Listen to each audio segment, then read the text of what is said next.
Y de último minuto nos llegan estas declaraciones del presidente Donald Trump tras la consulta popular en Venezuela. Y esta vez es una advertencia. Trump dice que, y vamos a citar, Estados Unidos no se quedará mirando cómo Venezuela se desmorona.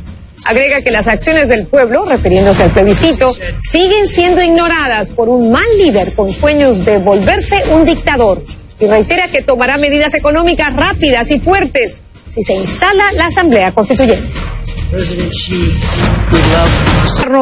De lo que los líderes de la oposición en Venezuela han llamado la radicalización de la desobediencia civil contra el gobierno de Nicolás Maduro, nos acompaña Freddy Guevara, el diputado Freddy Guevara, que además es el vicepresidente de la Asamblea Nacional de Venezuela. Diputado Guevara, gracias por acompañarnos, bienvenido a Panorama Mundial. Y hace apenas unos minutos leíamos una declaración escrita del presidente Donald Trump, en el que le hace una seria y clara advertencia al gobierno de Venezuela. Si no cancela la constituyente, tomarán medidas económicas fuertes y rápidas. ¿En qué podría estar pensando el presidente Donald Trump? ¿O qué es lo que ustedes quisieran que se impusiera contra el gobierno de Venezuela en términos de sanciones? Bienvenido. Buenas. No tenemos, obviamente, no podemos saber lo que piensa el presidente Trump, pero lo que sí sabemos es que todo el continente, desde Canadá hasta Argentina, ha dejado claro, al igual que Europa el día de hoy, que no van a ser cómplices de la arremetida que quiere hacer Nicolás Maduro el próximo domingo, o el domingo 30, disculpa, que es la aniquilación de la República. Nosotros hemos planteado claramente que se le meta toda la presión posible a la cúpula de la dictadura. Estamos absolutamente de acuerdo con todo lo que sean sanciones para sus dirigentes. Obviamente no estaremos de acuerdo con sanciones contra el pueblo, porque no vemos que ese sea el camino, pero sí presionar a fondo al régimen para que precisamente sepan y asuman que no existe manera de que esa falsa constituyente sea reconocida por el mundo. Pero ¿qué tipo de sanciones les gustaría ver que no afecten al pueblo? Aparte de, bueno, la cancelación de visas. Hemos hablado claramente siempre. No, nada más eso, ¿no? También recuerda que este es un régimen lleno de corrupción. Este es un régimen que tiene una gran cantidad de funcionarios vinculados no solamente con violaciones de derechos humanos, sino grandes cantidades de dinero y corrupción a nivel internacional. Y afortunadamente la modernidad, la tecnología y todos los convenios internacionales permiten hacer un seguimiento claro de ese asunto.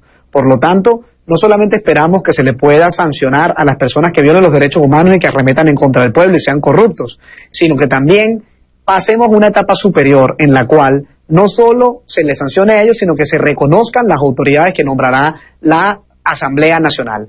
Este viernes la Asamblea Nacional de Venezuela, el Parlamento venezolano, vamos a nombrar a los magistrados del Tribunal Supremo de Justicia que fueron designados ilegalmente por la antigua Asamblea Nacional. Lo haremos a partir de este mandato y esperamos también el reconocimiento y el respaldo de todo el mundo libre, de todo el hemisferio occidental, de los países del mundo, a estas autoridades. ¿Cómo funcionarían esos magistrados, ese Tribunal Supremo de Justicia, en forma paralela con el que existe? ¿Cómo se financiaría? Mira, el ejercicio del poder y la legitimidad tiene que ver sobre todo con el respaldo, con la obediencia y con el reconocimiento. El ejercicio del poder no tiene que ver con una sede. Solamente los símbolos del poder son importantes, obviamente. Pero nosotros estamos ahorita en una lucha por la legitimidad, por a quién van a reconocer. Y nosotros estamos absolutamente seguros de que la gran mayoría del pueblo y que la comunidad internacional y los sectores sociales del país van a reconocer a estos nuevos magistrados. El régimen ha acusado a Patricia de que nosotros estamos tratando de implantar un Estado paralelo.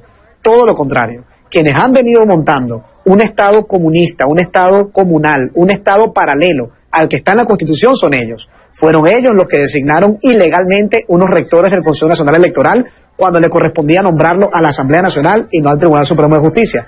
Fueron ellos los que designaron ilegalmente a unos magistrados que no tienen las condiciones ni los requisitos para ser magistrados de acuerdo a la Constitución. Fueron ellos los que nombraron una vicefiscal ilegalmente. Es la Asamblea Nacional, por el contrario, la que está en el camino de la Constitución, y por ello todo este camino que hemos avanzado y que va a seguir a partir del mandato popular tiene un solo objetivo: restituir el orden constitucional en Venezuela y poner esta lucha en el terreno de la gente y no de las balas. Diputado, usted más temprano decía que si Nicolás Maduro suspende o cancela esta Asamblea Constituyente, ustedes están dispuestos a emprender una negociación para restituir el orden constitucional. Y me pregunto si ya hay algún tipo de acercamiento, si hay algún indicio, si se puede realmente acordar una negociación y también acordar una transición, que es lo que ustedes buscan, un gobierno de transición, pero sobre todo, si podrían coexistir con el chavismo. Mira, yo creo que la palabra coexistencia no es la adecuada, ni tampoco el cogobierno, porque aquí no estamos buscando gobernar al mismo tiempo. Aquí lo que estamos hablando es de que se pueda convivir en un mismo país diferentes tendencias políticas, pero en el marco de la Constitución. Lo que jamás se nos puede pedir a nosotros que aceptemos es que nosotros aceptemos una pequeña cuota de poder y que ellos entonces tengan la violación y mantengan la violación de la Constitución o se queden para toda la vida. Nosotros hemos y mantenemos la misma posición que hemos hecho desde el día 1 que ha comenzado estos conflictos. Claro que uno está a favor de que haya una solución negociada a esta crisis. Y lo hemos dicho claramente, esto se resuelve con una de dos maneras. O que Nicolás Maduro acepte negociar una salida a esta crisis que pasa fundamentalmente por un cambio de gobierno y permitir que sea el pueblo el que elija y no actores que no sea el pueblo, es decir, la soberanía reside en el pueblo, o que por el contrario la presión continúe hasta que quienes sostienen a Maduro le retiren el respaldo. Y en este caso son funcionarios públicos, pero particularmente la Fuerza Armada Nacional. En este sentido, nosotros reafirmamos con mucha claridad que el camino del entendimiento solamente puede existir. Es decir, aquí no podemos seguir una agenda de diálogo que solamente sirva para desmovilizar, dividir o generar intrigas.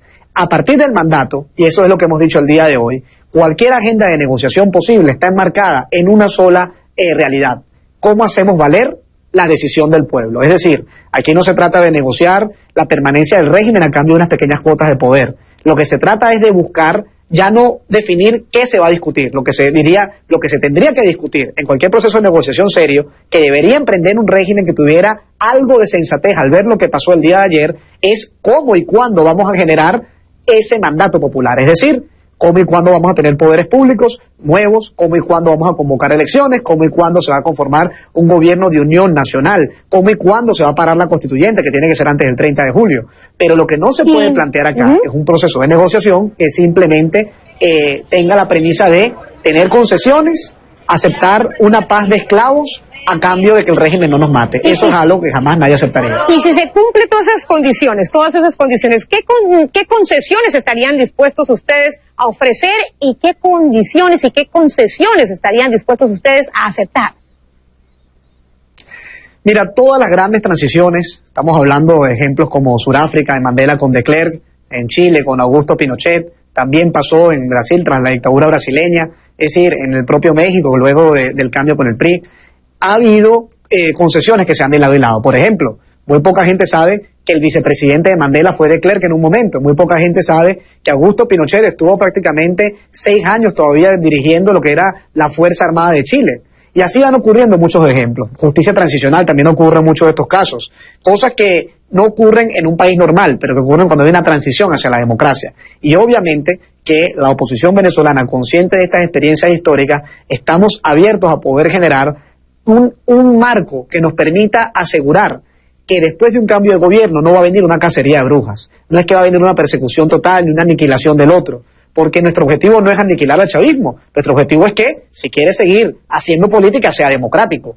No se trata de eliminar al otro. Se trata de permitir un país en el cual haya un mecanismo de convivencia y la gente decida. Porque ese es el tema de fondo. La república y la soberanía popular. Bueno, de presentarse el peor escenario para ustedes, que la constituyente de Nicolás Maduro se realice el 30 de julio, ¿cuál es el escenario de la radicalización del que usted, diputado, hablaba más temprano en el día de hoy? Ya esta semana hemos hecho 2 llamados. Nosotros hemos convocado para este jueves, hemos convocado un paro cívico, una huelga general de 24 horas. Y el día viernes la Asamblea Nacional va a nombrar estos magistrados, los magistrados legítimos de la República. Esto es el inicio de lo que hemos llamado la hora cero. Pero las acciones van a seguir y van a profundizarse aún más. Obviamente, por razones estratégicas, no podemos anunciarlo todo. Pero lo que sí que te quiero asegurar, Patricia, es que nosotros estamos dispuestos a transitar los 2 caminos. El camino del entendimiento, que ojalá sea el que permita al país tener una solución a esta crisis sin tanto trauma o más trauma de lo que ya tenemos, porque hay 94 venezolanos asesinados, pero también estamos dispuestos a asumir el camino del conflicto. De un conflicto sin armas, pero un conflicto político, de profundidad y escala que no se ha visto en la historia de Venezuela y que no se ha visto en el continente americano para resguardar y defender la República, sus valores y los derechos humanos de nuestro país. No vamos a permitir, Patricia, y vamos a hacer todo lo que tengamos que hacer para resguardar la Constitución, el Estado de Derecho y los derechos humanos de los venezolanos. Diputado, volviendo al tema de las sanciones, que es de lo que han hablado varios gobiernos a través de sus cancilleres y de sus portavoces. Hoy más temprano, nuestro analista de cabecera, Carlos Alberto Montaner, hablaba de una posibilidad, y es que el gobierno de Donald Trump, en lugar de permitir a las empresas que compran petróleo de PDVSA, deposite ese dinero en unos depósitos de garantía, en estos llamados escrow accounts, si es que el gobierno de Nicolás Maduro sigue adelante con su constituyente. ¿Le parece buena idea? Mira, obviamente una propuesta de tanta magnitud no te la puedo responder a nivel personal. Yo soy vicepresidente de la Asamblea Nacional y coordinador encargado de un principal partido de la oposición, y mi opinión comprometería a todo el resto. Esta propuesta hasta ahora nosotros no la hemos recibido como tal, y lo que sí te puedo decir es que vamos a estar nosotros dispuestos a discutir todos estos elementos y tener una posición conjunta. Pero ratificándote, Patricia, que necesitamos el respaldo y toda la presión que pueda ocurrir a nivel internacional para que el régimen y sobre todo la cúpula entienda y sepa que no van a poder mantener un proyecto de dominación y esclavitud a todo un pueblo sin la condena y sin sanciones de la comunidad internacional. Vicepresidente de la Asamblea Nacional, diputado Freddy Guevara, gracias por estar con nosotros y bueno, estaremos Gracias, atentos. Patricia, disculpe lo tarde. No, gracias por estar aquí en Panorama Mundial. Siempre bienvenido y estaremos atentos a